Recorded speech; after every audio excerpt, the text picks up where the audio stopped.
Hey all, today we are going to discuss about cherubism. Cherubism is a genetic disease affecting the jaw bones of the children.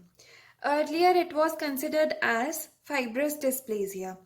As it is a genetic disease and it was considered as fibrous dysplasia and as it affects the jaw bones of the children, that's why it is known as familial fibrous dysplasia of jaws. It is um, secondly, there is autosomal dominant trait, right? The gene that is affected in this disease is SH3BP2. So this gene is mutated in this disease. This gene is present on chromosome number 4p16.3. So this is SH3BP2 gene, SH3 domain binding protein, right, which is mutated. So there are almost 11 mutations that takes place on this gene.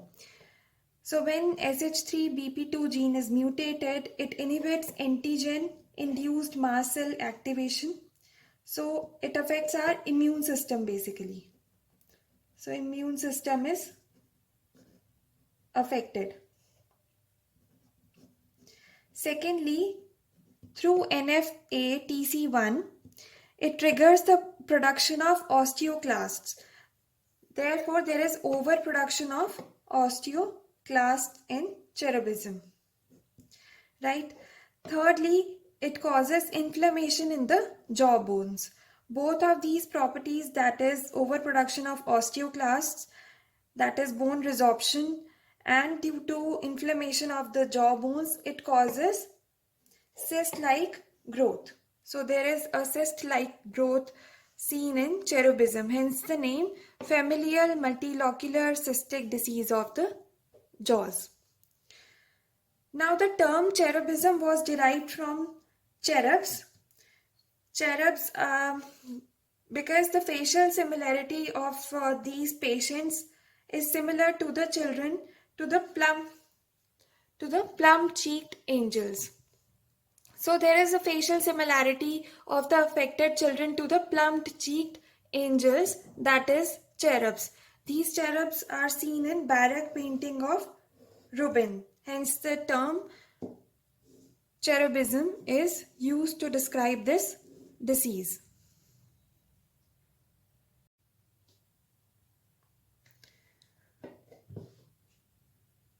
Now the clinical features of cherubism. Cherubism is basically a disease of children. So as it affects both maxilla and mandible, so there will be painless, bilaterally symmetrical enlargement of both maxilla and mandible. The fact about cherubism is the affected children are normal at birth, as the disease starts manifesting at the age of 14 months to 3 years. Very important. The children will have a typical cherubic face. There will be upward gaze, expansion of maxilla and mandible will take place, cervical lymphadenopathy, the lymph nodes will be inflamed, right? Eye to heaven appearance. Eye to heaven appearance takes place because a rim of sclera may be visible beneath the iris. So basically a rim of sclera is visible below the iris because of the enlargement or expansion of the orbital rim. Therefore, it will give a typical eye to heaven appearance. Lastly, there will be full moon face because there will be a typical cherubic face with plumped cheek, which will give a full moon face to the child.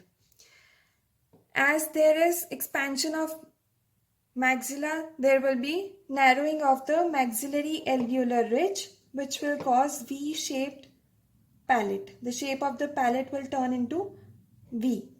V-shaped palate will be there. The dental anomalies such as missing teeth, basically, especially second and third molars will be missing. There will be crowding, malocclusion, premature loss of deciduous teeth and delayed eruption of permanent teeth. such features are seen. There will be abnormal expansion of the maxilla, which will cause respiratory obstruction. Due to grotesque expansion of maxilla, there will be respiratory obstruction and impairment of vision and hearing. Right? The important fact about cherubism is it is a self-limiting disease. When the child reaches 5 years of age, the disease slows down. At the age of 5, the disease slows down, right? And up to the age of 12 to 15, it will definitely stop. Till 12 to 15 years, the disease will stop, right? And therefore, the disease is self-limiting. This is very important.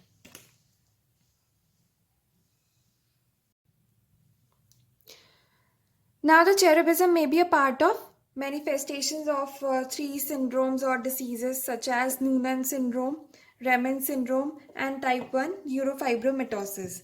So, the first is Noonan syndrome, in which cherubic facies will be there, obviously, short stature, congenital heart defect, the patient will have chest deformity and will suffer from mental retardation. Similarly, in Raman syndrome, there is cherubism, there is mental retardation, but the patient will additionally suffer from epilepsy, gingival fibromatosis. There will be abnormal hair growth or increased hair growth on the body, therefore hypertrichosis will be there, rheumatoid arthritis will be there. Now the radiographic features of cherubism. There is multilocular radiolucencies. These are well appreciated in the radiographs. The early lesions, it will affect posterior body of ascending ramus of the mandible. So basically mandible is more commonly affected than the maxilla. There is chances of displacement of inferior alveolar canal in cherubism. So it will be seen in the radiographs as well. Whenever maxilla is involved, so when maxilla is rarely involved in cherubism, but whenever it is involved, it will cause soft tissue density. It will cause soft tissue density in the posterior-inferior part of maxillary antrum or our maxillary sinus, right? Which will cause forward displacement of our tooth follicles, forward displacement or maybe absence of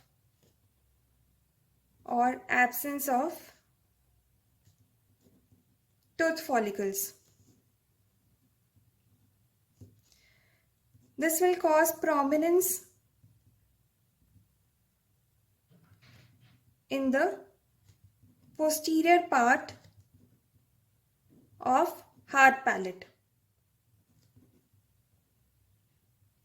Therefore, imparting a hard palate sign in the radiographs in cherubism. This sign is well appreciated in lateral view of skull.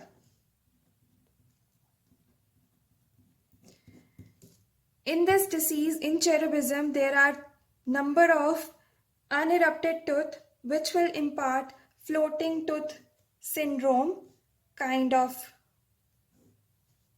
thing in radiographs.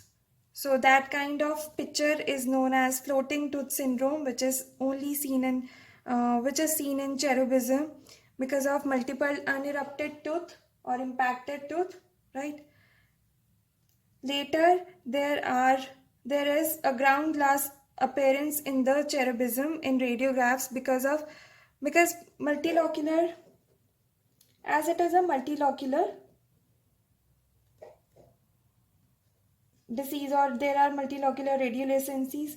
These radiolucencies will be covered by irregular patchy sclerosis. So there will be irregular patchy sclerosis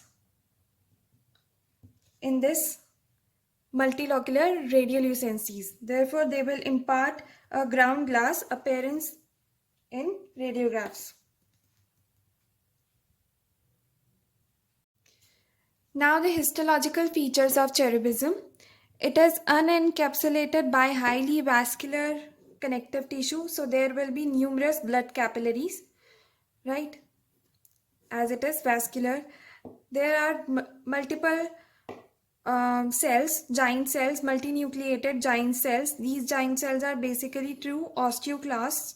There are number of fibroblasts are also seen. Numerous blood capillaries are seen. Blood capillaries are lined by large endothelial cells. So there will be a large endothelial cells will be there which are lining the blood capillaries. Thick eosinophilic perivascular cuffing will be there, which is a characteristic feature of cherubism. The differential diagnoses are aneurysmal bone cyst, which is also known as ABC, giant cell reparative granuloma will be there, Brown's tumor of hyperparathyroidism. These are the differential diagnoses of cherubism. Now the treatment part, there is no treatment indicated except observation as the disease is self-limiting. Thank you.